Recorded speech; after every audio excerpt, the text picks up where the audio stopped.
I think we're happy to try to answer as many questions as we possibly can today. Yes, sir.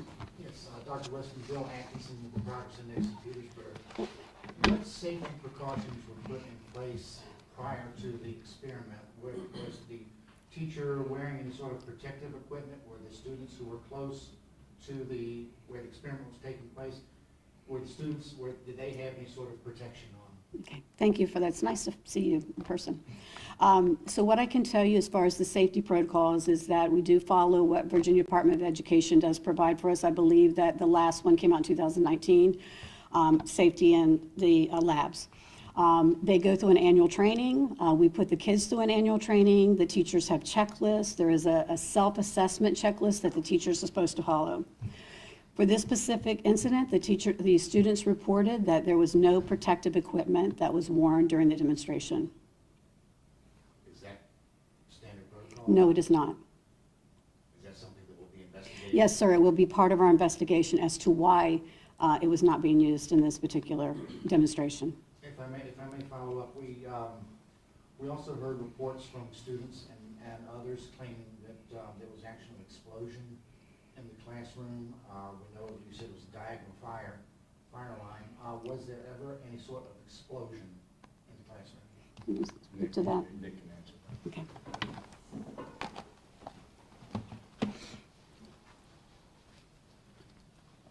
So we do not believe there was ever an explosion in the classroom. If you've ever been around gasoline and seen that ignite, you hear that noise of air as it ignites, right? And that's what we believe occurred in the classroom, but no explosion. Certainly we get that as a description quite often from folks who have witnessed fires. I think that's just, the terms that they use, but no explosion in the classroom. If you look at the YouTube video we're going to provide you and see what a flame jet actually looks like, you can see where they would have said that they saw an explosion. Speaking of YouTube videos, some students have brought to our attention that this alleged teacher, has a YouTube account that he used quite frequently to post videos to kind of help aid the students as well as some experiments. There were some videos at the day last Wednesday that showed methanol rockets with kind of flames traveling towards students. Is that protocol first for your district? Is that allowed? Are those experiments that are allowed to be done? And why were they removed within 12 hours of this incident occurring? Yeah. So we are aware that he has a private YouTube account, and what he uses it for is to make certain that kids that miss lessons are able to keep up with the instruction. It's an advanced classroom. I am not aware as to, I do not know why they took those down. I have not been able to speak with him, so I can't speak to that as to why he took it down. Is the district going to be investigating those videos and those experiments specifically? Yes, ma'am. Yeah, sure. Do you know top of hand if things like methanol rockets are approved experiments in your district? I can't speak to that specifically. What I would need him to talk to me about is what context he was using that experiment in and what standard it's aligned to, and be able to have someone else with that chemistry background to help me through that. Did anyone ever bring to your attention concerns before this happened that he was doing these types of experiments in the classroom? No, sir. Has the instructor been placed on administrative leave? And if so, can you kind of further expound on the condition of the students who were released in the hospital and the one that's still in the hospital? I'm not going to, I've asked the parents said that this is what they're comfortable having been released as far as the students go. I will tell you that he is on leave until further notice. Dr. Weston, can you share with us the ages of the students? No, I cannot. What's your protocol for placing this teacher on leave? What was the rationale leading up to it? How long will he be on leave? Is this paid, unpaid leave? I didn't say that I placed him on leave. He's on leave. Yes. Has there been any inspection of the safety equipment and safety protocols, such as the emergency showers and other protocols that are used to kind of make sure that when things like this happen, the most immediate care is taken care of on things? Yes, sir. Do you want to speak to Mr.?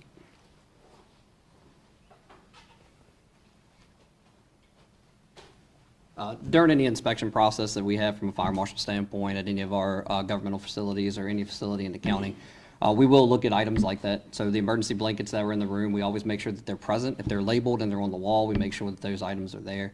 Along with fire extinguishers, we review all of the suppression plans, all of the alarm plans. So August of this year was our last review of everything at the school system. Everything was operational and functional, and as it should be. So. Do you know what determined the direction of the fire, of the flame jet? The direction of the fire was determined by the orientation of the bottle that was being Did it held. just fall, is that what happened? As he was pouring, so as it was pouring, that it just traveled in that direction of where the open top was. And so in the video the Chief Hale will share, or has shared, you'll be able to see that. So as it's leaned over and as it's being poured, you'll get it in the direction of the opening. Sure. Can you further clarify on the emergency protocols that were used during, like, did the teacher use the emergency blankets and the emergency showers and things of that nature? Were those So- things taken advantage of? Teachers did deploy the blankets. The specific teacher did go to the aid of students. We do know that. And other teachers came in the room and also were able to aid by the use of blankets, by the use of water. The water that was dumped also was by a teacher, so that was dumped on the Did the fire. teacher suffer any personal injuries himself or herself? I can't speak to the teacher at this time. Are you guys able to talk about why the teacher hasn't been interviewed yet by the district? No, I'm not. Do you know if this experiment in particular has been conducted before, previous years, or is this a first? I do not. Will there be any potential charges brought forward with this teacher? I'm not aware of any. We know that one teacher was injured in this chemistry Yes. incident. Was it the chemistry teacher who performed the experiment that was injured, or was that another teacher within the high school? I'm not prepared to speak to the teacher at this point. Is the district choosing to not name the teacher, and if so, can you kind of explain that for Oh, people no, that? then we can name it. It is William Masello. And it's correct that he's a very long-standing teacher That is within the correct. He's district. 18 years. And you talked about leave. Are you able to clarify if that's paid or unpaid leave? No, Is the teacher under any type of criminal investigation at this time? not that I'm aware of. No. It was said that the reason that the methane was at the bottom and providing the blue flame is because it had been done before. Was it done before it had a clarification with the students there, or was it just done by the teacher himself before the students came in? No. He had actually done the whole demonstration previously, for almost immediately previously for the students. And he was adding the methanol to repeat the exact same demonstration a second time when the fire occurred. And to probably fully clarify with your safety equipment, it was deployed.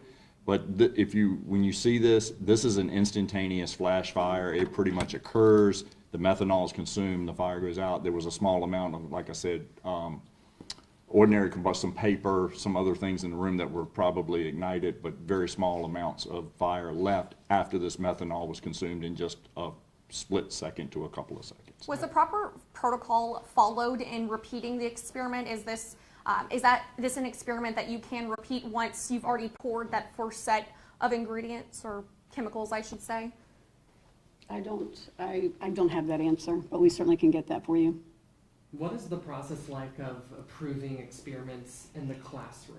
Yeah, so as I said before, they do go through training, and we definitely want them to have experiments and demonstrations that would be aligned with what the standards are. Currently, there is no formal process in place where they would have to come before an admin or one of us at the central office to have that be approved. That is something we are going to be looking forward as we move forward with this. Is it a concern to you that that was not in place at the time? Well, I can't, I think that would be me speculating whether or not it's a concern at this point, but I definitely think it's something we need to take a look at. Do you know if a second beaker should have been used for that experiment? I don't know that, but certainly can find that out as well. Okay. Dr. Weston, Yeah. Classroom in which the fire happened, Yes, sir. is that classroom operable now, or has it been blocked off? Yeah. What about, was there any damage to any adjacent classrooms? So there was not damage to any adjacent classrooms. I was actually there today. There was damage to the board, which has been removed. The classroom is ready to receive students. However, we do not feel it is, the students are ready to be back into the classroom, and so we have actually moved them, Mr. Garnes has moved them to another space in the school. Dovetailing on my question earlier about the safety equipment that might have been used, so what you're saying is that students told y'all that there were no goggles, there were no glasses, there were no gloves or anything used to handle this That is part of the students' reports, yes. Are you able to kind of talk about, I mean, obviously these are high schoolers that have Yes. seen something very, very Absolutely. traumatic from what they've told us. Can we talk a little bit about what you guys are doing as a district for those students, especially having to still return and continue on, That's you know, right. without their teacher, without some of their Right. classmates? I would say that it's traumatic for both the young people that are in the school, the teachers that remain at the school, as well as the ones that are at the hospital, the ones that are at home. And so it's been traumatic for all of us. It definitely has been on our minds and hearts this entire week. As far as the students go, I have to give a lot of credit to Mr. Garnes and his team. Certainly we use the next day as a day for all of us to regroup and to get the classroom and the school back ready to receive students, so that wouldn't be so traumatic. We sent messages out to the families. The very next day, Mr. Garnes and his team and the school board were all present to meet with all of the students. I believe you had 4 assemblies on that day. 2, it was 2, okay. Assemblies on that day, so he could speak personally to the students and make sure he said, this is what happened. This is all we know about it in this moment. You know, I want to make sure if you need anything, we're here for you. And Dr. Clay was able, we got all the social workers and the counselors from across the district there to meet not only with the young people of that classroom, but any of the young people who are friends of these students. And that's still ongoing as well as our counseling team was on site the day that the kids were still at home, and that is ongoing. Some of our families are taking advantage of some of the outside supports that we're providing as well. But I think this is going to be a long recovery process just for the school, and you know, for young people to see and experience this, and for teachers who have worked with this teacher for a very long time as well. This is just a very traumatic experience all around. What would you say to parents who may be concerned, you know, about their children partaking in science experiments or in science classes moving forward within your district? Right.